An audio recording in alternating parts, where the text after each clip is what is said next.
Le Sénégal n'a gisee dans 3 jours un match important d'abord ban jàngat nga mën a def ci match boobu d'abord.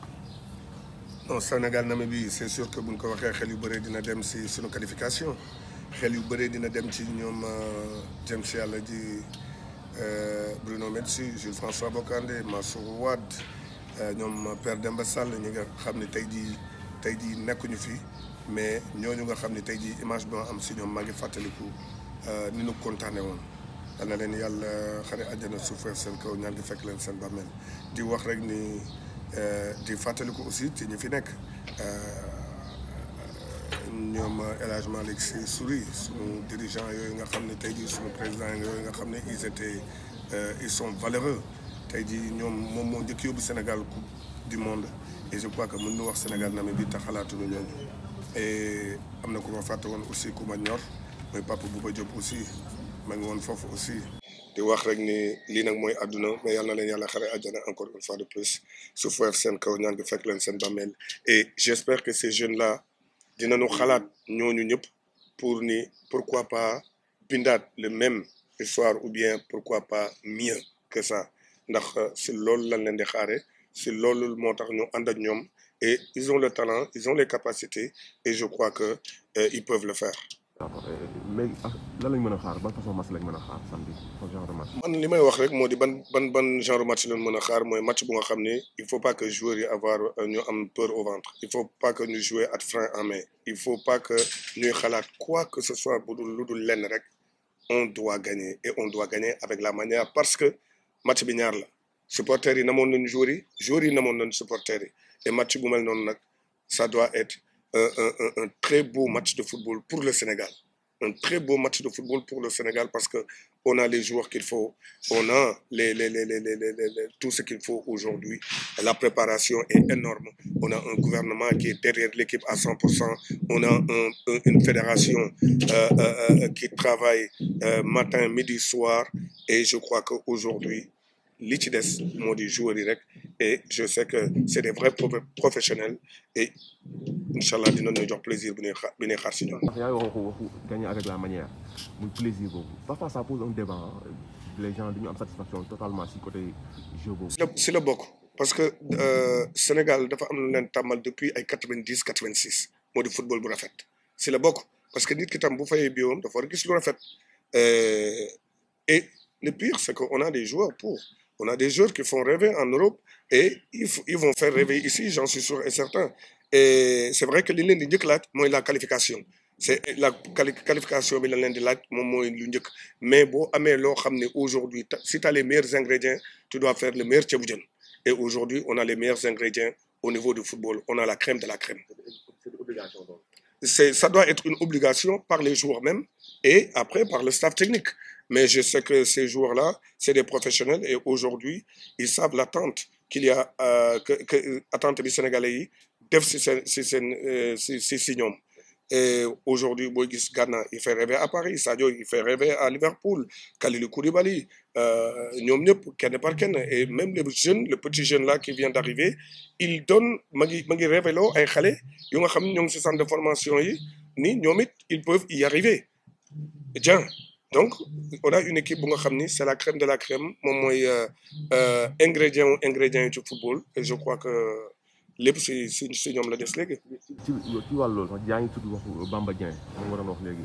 mun nga ci wax ban xalaat ban impression nga am ci convocation après ñu ñëw si Bouna Sarr aussi. D'abord dama koy féliciter parce que dañu tourner rek dégg ko dama koy féliciter et ni ko nag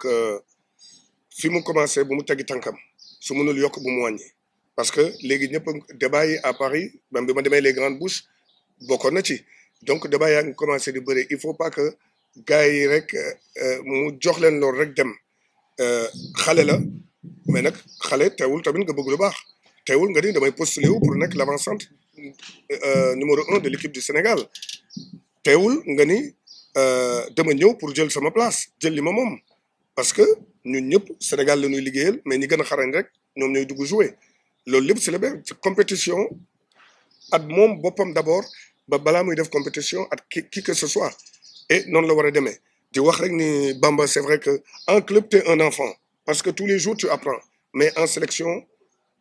tu dois être un homme nga nekk góoru yàlla ñëw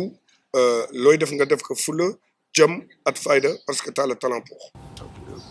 En parlant de concernant Bouna Sarr sa convocation. non Bouna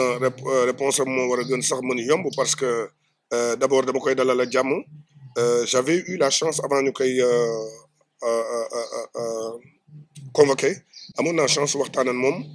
ak papam ak yaayam si benn restaurant au place à Dakar yàgg na loolu war na am ay 3 mois yooyu waxtaanoon nañ ci waxoon na ni moom bu paree rek dina ñëw et aujourd'hui je crois que c'est le cas damay ñaan Sénégalais yi buñ ko jàppal dara parce que xam naa ci dëkk bi nekk fii laa juddoo fii laa yaroo fii laa defee lépp buñ ko jàppal dara mais nag c'est à lui après wax ni je vais tout faire pour me faire pardonner comme Mbaye Niang parce que Mbaye Niang ak luñ ko mënoon waxal tamit à un moment donné il a porté l'équipe à lui tout seul donc aujourd'hui kaawam moom comme ni ñu koy waxee moom rek mën a nekk avocat wu boppam parce que Sénégal luñ la mere man avant El Hadj Diouf avant match yi lan la daaw lu wax ci man mais bu match yi pare ñëppay à l'unanimité ñëppay jàpp bëggandoo donc c'est important mu xam ni aujourd'hui am na ñu ko mere ndax loolu mais nag ñooñu suba ñooñooy ñëw di ko tàccuwaat si aujourd'hui il fait des très grands matchs avec le Sénégal et s'il fait partie d'une génération yu nga xam ni ñoom ñooy écriraat beneen histoire bi gën rafet ci footballu Sénégal. pour yow lan mooy waral loolu souvent les joueurs dañuy d'habitude seen premier choix ni surtout ceux qui sont nés en France d'habitude seen premier choix day bëgg a nekk jouer équipe de France mais dañuy dem ba ci biir changer avis naan léegi dañuy dem pour le pays d'origine yow lan mooy waral loolu. pour man lan moo waral loolu parce que xam nga ñun c'est plus facile pour ñun parce que dañoo xam culture bële xam culture bi ñun buñ fiy jógee 95 xale yu ndaw lañu woon xam nañu culture bële xam nañu culture bële équipe de France def nañ lu nekk pour me jouer en jeune. avec les François Blacard avec entraîneurs yi amee woon jeunes yëpp dañ doon ñëw di ma seetaan si ñoom ñëpp naan pour ma jël pour ma comment aw ma sax nationalité française et pourtant li ma vivre France yàgg na sama jabar française la samay doom française la ñu donc pour te dire seulement man li ma ñoroon moo di si li may liggéey nan laa ci mën a liggéeyee Sénégal ba Sénégalais yëpp kontaan loolu moom moo amoon solo et di wax rek ni je suis contre ñuy wax naan damay xaar équipe de France man je suis contre et catégoriquement je suis contre ku ma xam-xam ne loolu mosuma ko du ma ko sax fowe ndax man nit bu ne damay xaar France man bu fekkee man la El Hadj Diouf rek daf lay bàyyi nga xaar man ba suba gannaaw suba wala nga deewoo fa sax amul problème mais non dama ne bu fekkoon man la mais nag El Hadj Diouf tamit dafa am lu mu moom am loo xam ne nit ñi ñoo ko moom nit ñi buñ ma ñaanee tamit mën naa leen may et tey jii peut-être que c'est le cas aussi et xale la juum na léegi ñun jubbanti nañ ko et léegi nan ko war ne léegi fan la yoon bu nekk ak yoon bu baax bi tamit fan la nekk comme ni ma ko waxee rek y a pas longtemps si TV5 Monde wax naa leen ni leen awma lu may envier Zidane awma lu may envier Maradona parce que li mu nekk seen dëkk man maa ko liggéey pour nekk suma dëkk donc ñoom it li ñuy wax la nouvelle génération fépp foo mën football le plus important c'est que nga bokk si doom yu xarañ yi nekk ci dëkk boobu ak lépp loo mën def nag doom bu xarañ moo am solo doom bu am jom am fulla am fayda ndax aujourd'hui El Hadj Diouf li gën neex ci loolu lépp sama yaay moo ci gën kontaan sama doom ak sama famille c'est ça qui est important donc xale yi loolu lañu war a jël ni fële ni leen Zidane révélo fii am nañu un Henri Camara am nañu un El Hadj Diouf am nañu un Fadiga et aujourd'hui ñoom it boo yi football yëpp c'est un grand plaisir de jouer avec un Sadio Mané bokkat moom terrain parce que jamono dafay dox ba nga naan jouer naa ak Sadio Mané parce qu'il va faire partie des légendes africaines voire du monde jamono dina dox ban ni j'ai joué avec un Gana Gueye Koulibaly c'est des légendes ils vont devenir des légendes donc c'est important nit ñi ñuy sélectionner ñu xalaat ni quand ils viennent au Sénégal ñëwuñu si dëkk bu ndaw football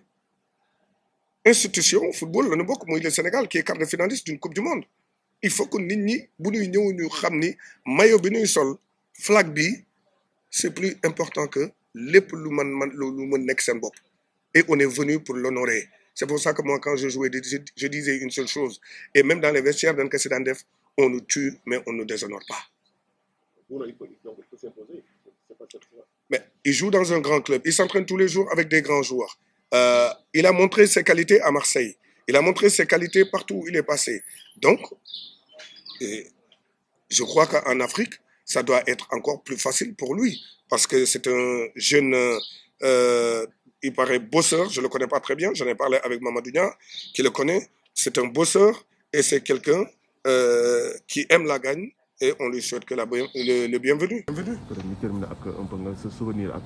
yaa ngi tudd sànq bon si première partie bi bu ñu balaa ma doon tàgg yaa ngi doon wax sa diggante ak Namibie personnellement yow li nga leen jot a def bi ngay day ak ñoom doo ci revenir un peu say souvenir ak Namibie ak surtout l'entraîneur actuel nga xam ne jot nga day ak sama souvenir ak Namibie à part qualification bi nga xam ne Sénégal yi adduna bi yëpp ci kontaanoon un deuxième souvenir bi mooy c'était mon deuxième triplé avec l'équipe nationale. Et troisième souvenir bi moo di demoon nañu ba mu compliqué Bruno Metsu woo ma si el bi ni ma élage ñee égalisé nañu ñee dugal nañu l'Égypte avait marqué contre l'Algérie, il faut marquer plus de buts. Et c'est là que j'ai pris la balle, j'ai dribblé, je suis entré sur la surface de réparation et j'ai eu le penalty que Fadiga avait marqué en Namibie. Donc Namibie jàpp na leen Sénégal. Franchement, Namibie, Algérie, c'est des souvenirs magnifiques pour moi parce que mon devoir ça n'est triplé contre Namibie. C'était pas Namibie, mais contre Algérie aussi, faire un triplé contre l'Algérie, c'est comme aujourd'hui, tu vas jouer contre Barça ou bien contre Real de Madrid ou aujourd'hui le Paris Saint-Germain d'aujourd'hui, des grands clubs, et que tu dis que tu marques un triplé. Ça, lol de Mossadane. Donc, qualification au Sénégal, pour le prochain tour, ça peut passer par la Namibie. C'est des matchs. Man, li may wax dama ni dafa am ñu nga xam ne ñoo war a tax mu neex dañ ko neexal. Aujourd'hui, on a les meilleurs ingrédients, on a les meilleurs joueurs. C'est aux joueurs d'écrire leur propre histoire. Aujourd'hui, ils ont tout pour écrire la plus belle histoire du football sénégalais. Tout ce que je leur souhaite, c'est de le faire. Parce que football yagul, mais il ne faut pas regretter après. Parce que lu tax regretter ma dara tey jii si ça m'a arrêté football, c'est parce que tout ce que je devais faire, je crois qu'en âme et conscience, je l'ai fait. Donc, les meilleurs Sénégalais de tous les temps. Comment? Les meilleurs Sénégalais de tous les temps. Je laisse les Sénégalais le dire. Mais le seul qui a gagné le double ballon d'or, il paraît que c'est El Hadji Diouf. Donc, le meilleur de tous les Sénégalais, c'est Jules François Bocandé. Parce qu'aujourd'hui, ne serait-ce que c'est beau de gagner les ballons d'or. C'est beau de faire partie des 100 meilleurs joueurs du siècle. Et de faire partie des 100 meilleurs joueurs de FIFA, d'être une légende de la FIFA et de la CAF. Mais li gën am solo li nga xam ne tey jii moo ma permettre loolu lépp c'est monsieur Jules François Bocandé moo ma ko jàngal moo di lan parce que bi muy nekk meilleur buteur championnat France Metz la ka nekkee bi muy nekk meilleur buteur championnat France Metz la ka nekkee et temps yooyu kan mooy nekk Metz daan da ngay nekk meilleur buteur devant les Paris Marseille et tout ça mu nekk que Metz fierté la woon ak équipe bu ndaw bi Metz nekkoon Jules li gën am solo li ma jàngal suma àdduna mooy être patriote et je crois que si j'étais pas un patriote li ma def suma àdduna yëpp du ma ko mën a def et c'est pour ça que je dis le meilleur pour moi c'est celui qui nous a montré la voie et c'est Jules François Bocandé. Après on peut toujours discuter jusqu'à demain.